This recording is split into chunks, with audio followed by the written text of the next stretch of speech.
But 1995 was that was the time that it just really took off for you, good, bad, and ugly.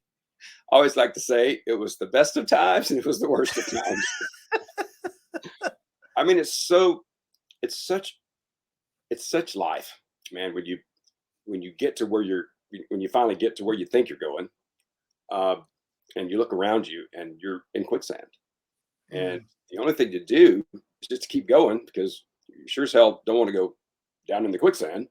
Uh, right. so I know with my analogies now, I was building a lot of rooms around me with a lot of people that just weren't true. They weren't real. Uh, hiding a very big drug addiction, hiding when it's a secret can be just as bad as a drug addiction that I'm Absolutely. gay. Um, and the secrets and lies and uh, careers and church, you're bound for an explosion, man. So, Right. um, but I always like to say, for a little kid from Alabama, I just had this really big dream. I look back now and I go, how in the world uh, were you managing that, son? And Mm, I think it's because I come from I'm half American Indian. I've got some great women in my life, some good stock.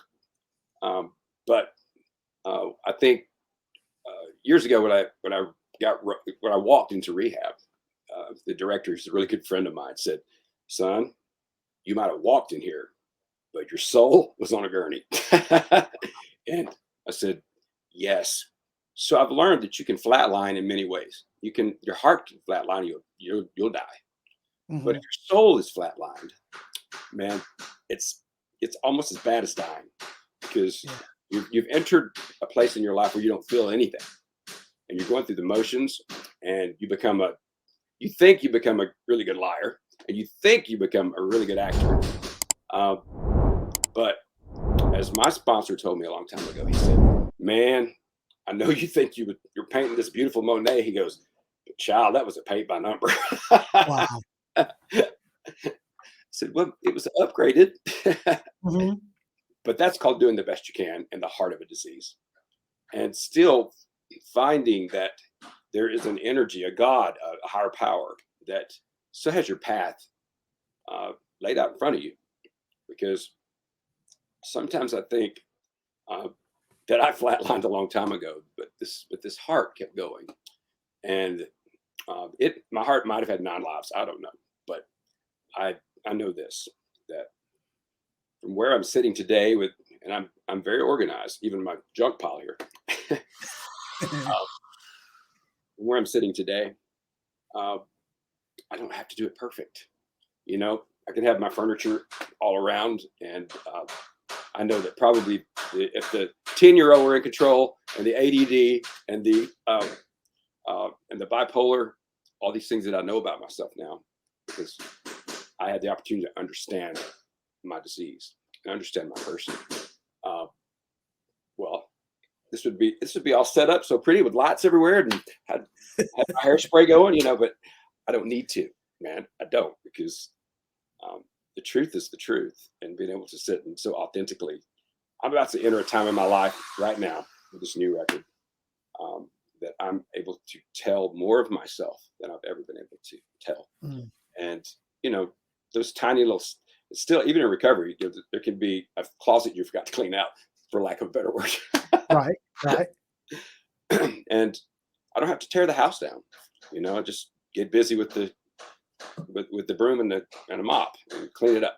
So, but When did it click for you? When those things that were working against you, you got control of them and you started using them. Uh, because I'm of the belief that we can take any mess and make a message. We can take any test and turn it into a testimony.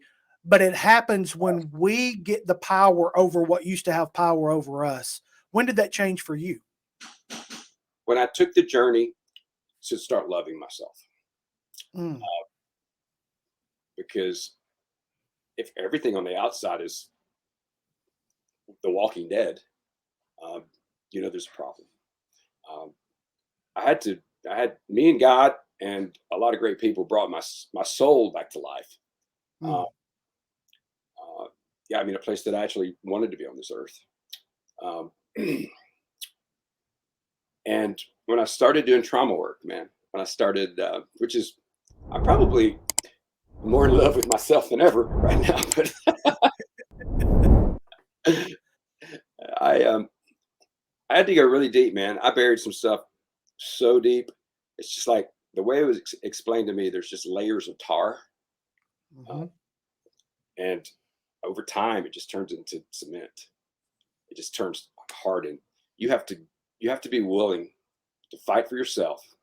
You have to be willing to take the steps, shut the hell up, get out of your way, and because whatever you thought is absolutely wrong. You wrote that book for somebody else, not for you. And Wow.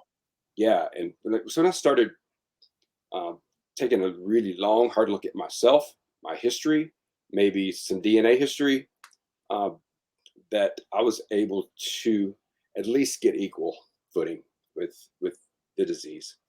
I wouldn't call it that forever because I thought, somebody thinks you have a disease, you're not very kissable. Just ego, just all up in the way, man.